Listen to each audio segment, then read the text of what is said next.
Both experiences of competing in Rio 2016 as a Paralympic swimmer and now having the honor of being a paracyclist, a Paralympic cyclist, is one of the greatest feelings I could have ever asked for. Just to hear the crowds, hear the people that would be in sections of the course you wouldn't expect. You're in this forest by yourself for like 3-4 minutes and you just hear this roar. You hear this loud noise, and it was just super special how people came out, and that was one of the coolest things I think for myself and so many other athletes, seeing all these events filled and just packed, and just the energy, the life that was in Paris. I think one of the biggest things in my realization of I wanted to go down another journey again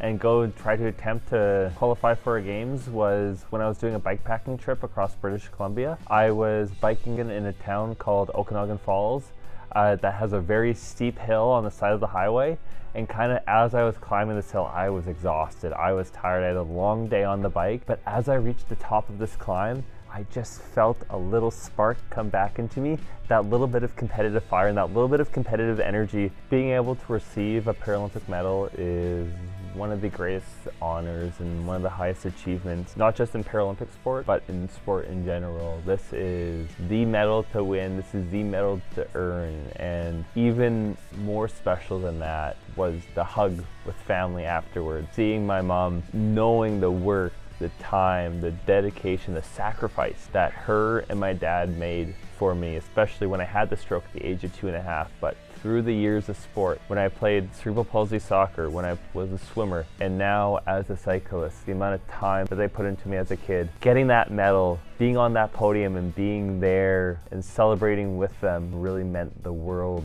to me, and I know them. And just that feeling of knowing that I'll forever have a Paralympic medal, a part of my sporting career and a part of my life, is something that just really shows that what happens when people put the time in, when people make those selfless sacrifices, when people are just kind and good, great things can happen. And having 2 rings now, I hold on to my Rio one so dearly, and it's just a reminder of what's possible. It's a reminder of the sacrifices, the dedication that people put into me